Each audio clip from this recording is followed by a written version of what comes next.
The Vimalakirti Sutra. The Vimalakirti Nirdesa Sutra. Chapter 1. The Buddha Land. Translated into Chinese in the Yao Qin dynasty by the Tripitaka master Kumarajiva. Translated from Chinese into English by Charles Luk.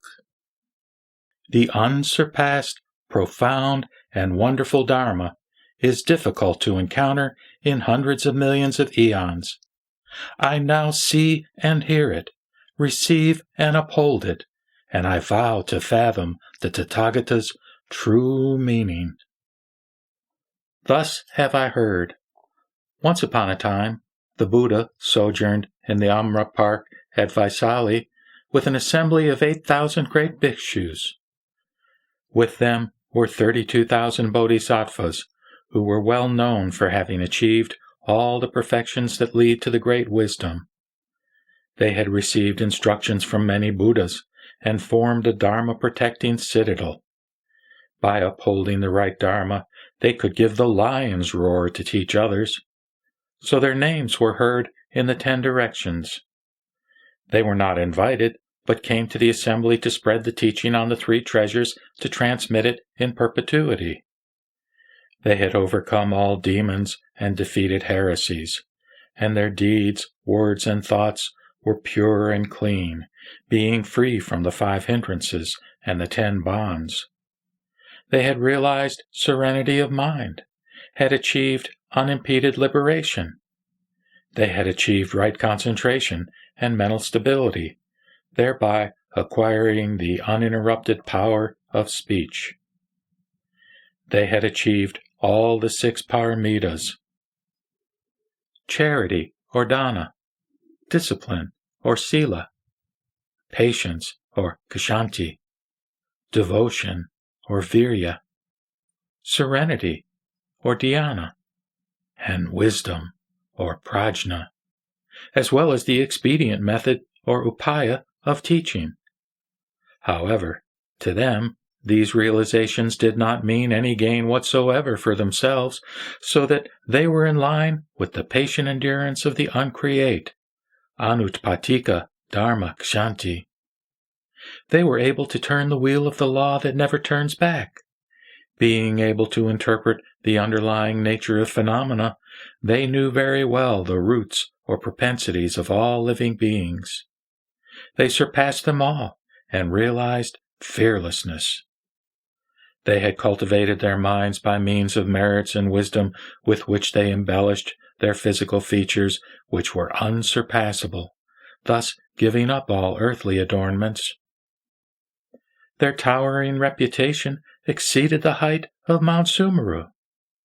Their profound faith in the uncreate was unbreakable like a diamond. Their treasures of the Dharma illuminated all lands and rained down nectar. Their speeches were profound and unsurpassable. They entered deep into all worldly causes, but cut off all heretical views, for they were already free from all dualities and had rooted out all previous habits. They were fearless and gave the lion's roar to proclaim the Dharma, their voices being like thunder. They could not be gauged, for they were beyond all measures. They had amassed all treasures of the Dharma and acted like skillful seafaring pilots. They were well versed in the profound meanings of all Dharmas. They knew very well the mental states of all living beings and their comings and goings within the realms of existence. They had reached the state near the unsurpassed sovereign wisdom of all Buddhas, having acquired the 10 fearless powers giving complete knowledge and the 18 different characteristics of a Buddha as compared with bodhisattvas. Although they were free from rebirth and evil existences, they appeared in 5 mortal realms as royal physicians to cure all ailments, prescribing the right medicine in each individual case, thereby winning countless merits to embellish countless Buddha lands. Each living being derived great benefit from seeing and hearing them, for their deeds were not in vain. Thus they had achieved all excellent merits. Their names were the Bodhisattva beholding all things as equal, the Bodhisattva beholding all things as unequal, the Bodhisattva beholding all things as equal, yet as unequal, the Bodhisattva of sovereign serenity, the Bodhisattva of sovereign Dharma, the Bodhisattva of Dharma aspects, the Bodhisattva of light, the Bodhisattva of glorious light, the Bodhisattva of great majesty, the Bodhisattva store of treasures, the Bodhisattva store of rhetoric, the Bodhisattva of precious hands, the Bodhisattva of precious mudra, the hand-rising Bodhisattva, the hand-lowering Bodhisattva, the always-grieved Bodhisattva, the Bodhisattva root of joy,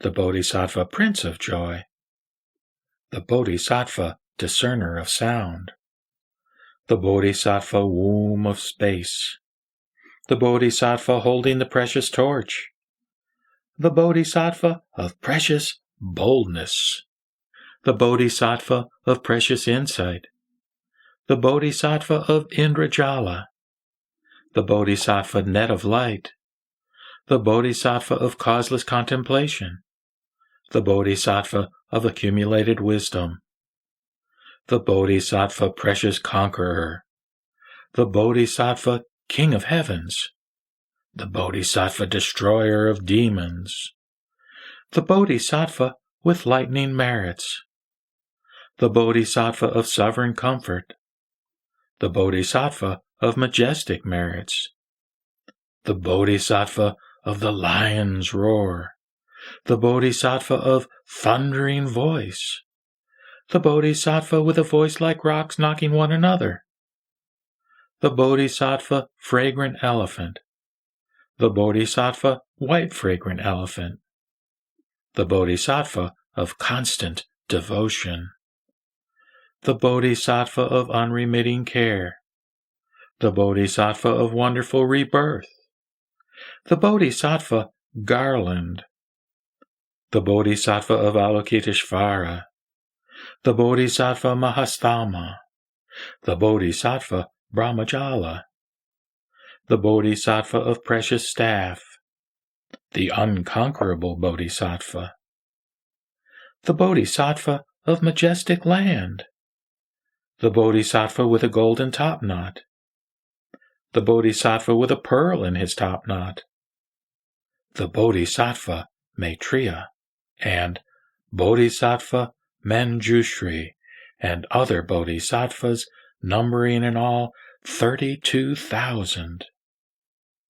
There were also 10,000 Brahma-devas, including Mahadeva Sikhin, coming from the four quarters to hear about the Dharma.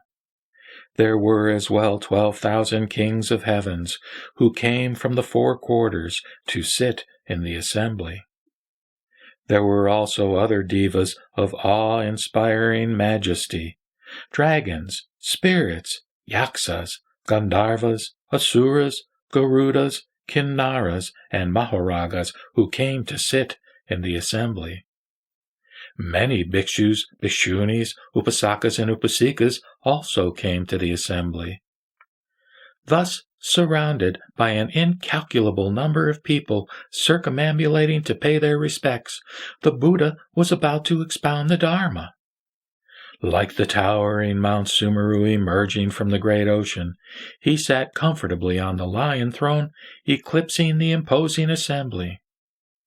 A son of an elder, called Ratnarasi, came with 500 sons of elders, with canopies decorated with the 7 gems, to pay respects and offer them to him. By using his transcendental powers, the Buddha transformed all the canopies into a single one, which contained the great Chilakasam with Mount Sumeru and all the concentric ranges around it, great seas, rivers, streams, the sun, the moon, planets and stars, and the palaces of devas, dragons, and holy spirits appeared in the precious canopy, which also covered all the Buddhas who were expounding the Dharma in the 10 directions. All those present who witnessed the Buddha's supernatural powers praised the rare occurrence which they had never seen before, brought their palms together, and gazed at him without pausing for an instant. Thereupon Ratnarasi chanted the following gatha of praise. I salute him, whose eyes are broad like the green lotus, whose mind is unchanging and serene, who has accumulated countless pure deeds that lead all beings to the extinction of mortality. I have seen the great saint use his transcendental powers to create in the 10 directions countless lands in which Buddhas still proclaim the Dharma. All this has the assembly seen and heard. The power of thy Dharma surpasses all beings and bestows on them the wealth of the law. With great skill thou discernest all, whilst unmoved in reality. Thou art from all phenomena released. Hence to the King of Dharma I bow down. Thou teachest neither is nor is not, for all things by causes are created. There is neither self, nor doing, nor thing done, but good or evil karma is infallible. Under the Bo tree thou conquered Mara, obtained ambrosia, realized nirvana, and won Bodhi. From mind, thought, and feeling art thou free, thereby overcoming heresies, turning thrice in the chillicosm the wheel of the law that is pure and clean at heart. To this gods and men who were saved attested.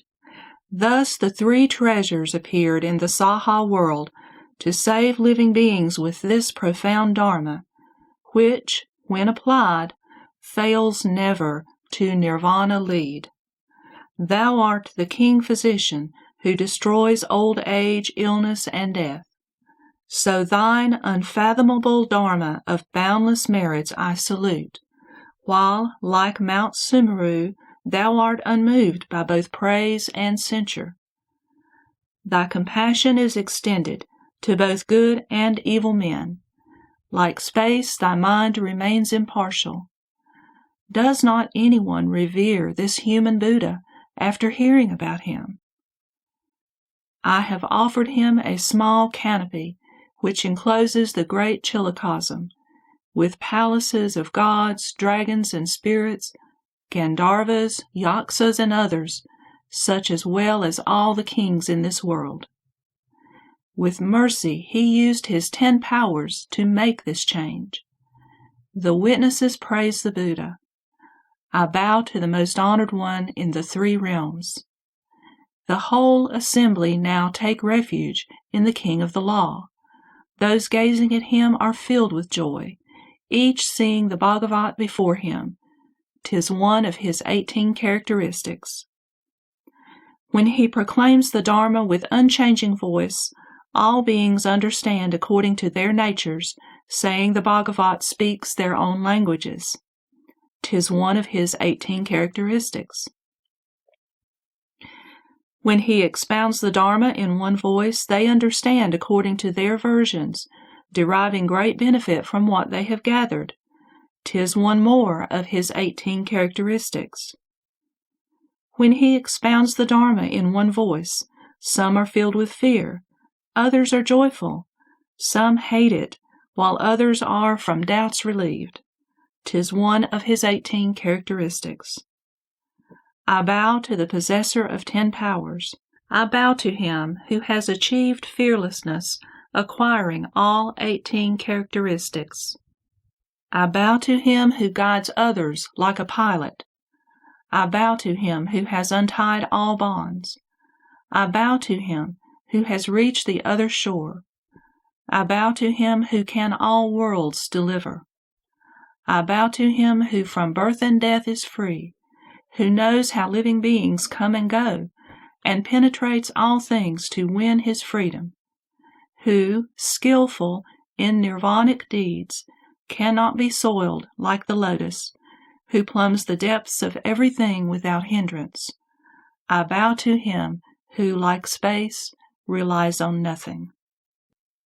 After chanting the Gatha, Ratnarasi said to the Buddha, World-honored one, these 500 sons of elders have set their minds on seeking supreme enlightenment on Uttara Samyak Sambodhi. They all wish to know how to win the pure and clean land of the Buddha. Will the world-honored one teach us the bodhisattva deeds that lead to the realization of the Pure Land? The Buddha said, Excellent, Ratnarasi. It is good that you can ask on behalf of these bodhisattvas about deeds that lead to the realization of the Buddha's Pure Land. Listen carefully and ponder over all what I now tell you. Thereat, Ratnarasi and the 500 sons of elders listened attentively to his instruction. The Buddha said, Ratnarasi, all species of living beings are the Buddha land sought by all bodhisattvas. Why is it so? Because a bodhisattva wins the Buddha land according to the living beings converted by him to the Dharma, according to the living beings tamed by him, according to the country where they will be reborn to realize the Buddha wisdom, and in which they will grow the bodhisattva root. Why is it so? Because a bodhisattva wins the Pure Land solely for the benefit of all living beings. For instance, a man can build palaces and houses on vacant ground without difficulty, but he will fail if he attempts to build them in empty space. So, a bodhisattva, in order to bring living beings to perfection, seeks the Buddha land, which cannot be sought in empty space. Ratnarasi, you should know that the straightforward mind is the bodhisattva's pure land, for when he realizes Buddhahood, beings who do not flatter will be reborn in his land.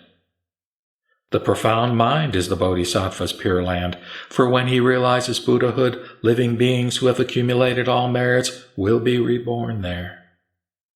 The Mahayana mind is the bodhisattva's pure land, for when he attains Buddhahood, all living beings seeking Mahayana will be reborn there.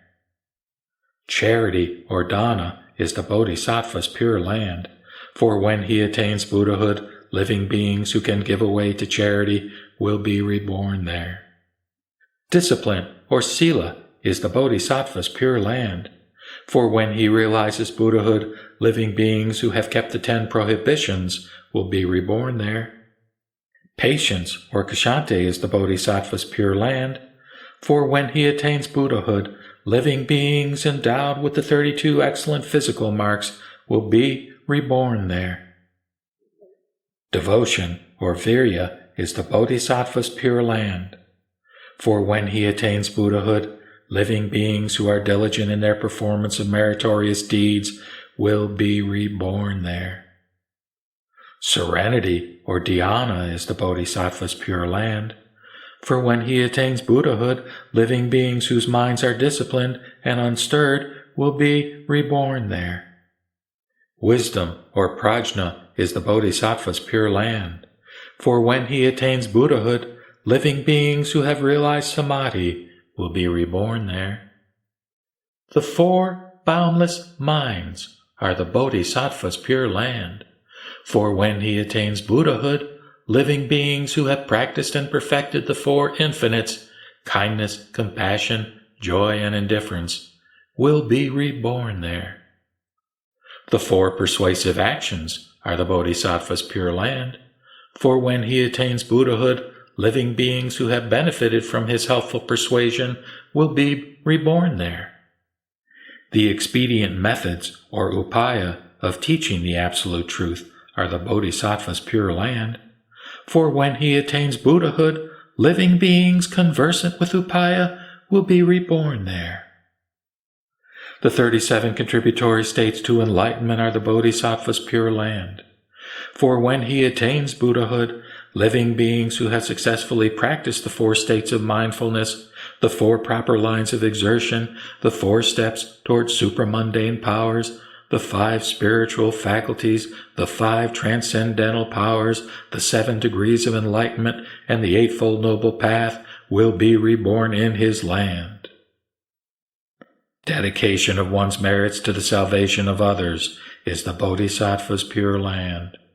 For when he attains Buddhahood, his land will be adorned with all kinds of meritorious virtues. Preaching the ending of the 8 sad conditions is the Bodhisattva's pure land. For when he attains Buddhahood, his land will be free from these evil states. To keep the precepts while refraining from criticizing those who do not is the Bodhisattva's pure land. For when he attains Buddhahood, his country will be free from people who break the commandments. The 10 good deeds are the Bodhisattva's pure land. For when he attains Buddhahood, he will not die young. He will be wealthy. He will live purely. His words are true. His speech is gentle. His entourage will not desert him because of his conciliatoriness. His talk is profitable to others, and living beings free from envy and anger and holding right views will be reborn in his land. So, Ratnarasi, because of his straightforward mind, a bodhisattva can act straightforwardly. Because of his straightforward deeds, he realizes the profound mind. Because of his profound mind, his thoughts are kept under control. Because of his controlled thoughts, his acts accord with the Dharma he has heard. Because of his deeds in accord with the Dharma, he can dedicate his merits to the benefit of others. Because of this dedication, he can make use of expedient methods, or upaya.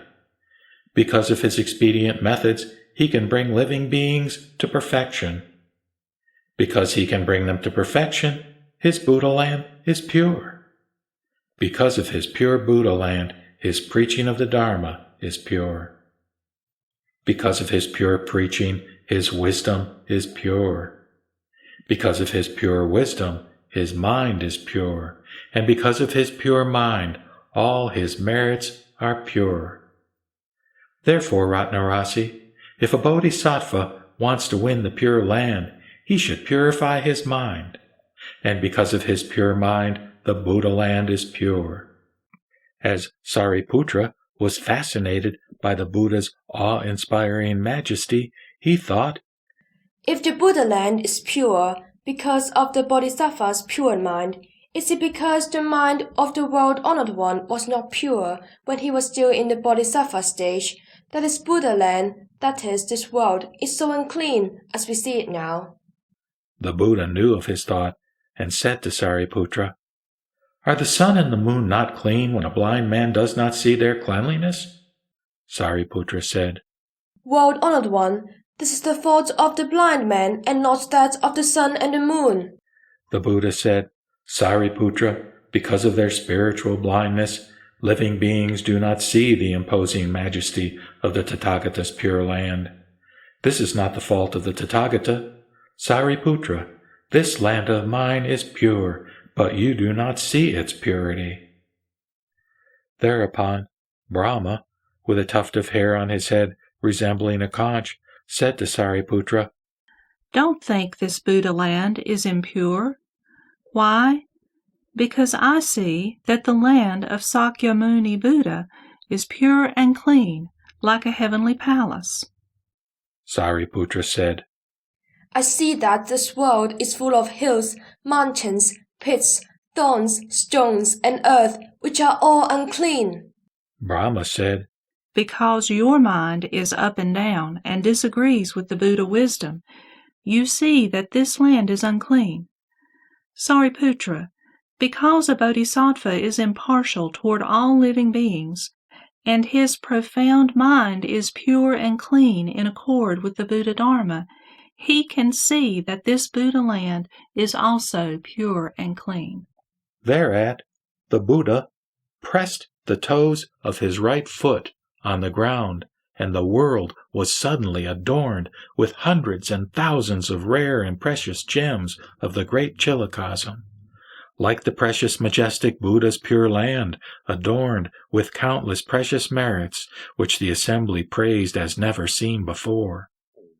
In addition, each person present found himself seated on a precious lotus throne. The Buddha said to Sariputra, Look at the majestic purity of this Buddha land of mine.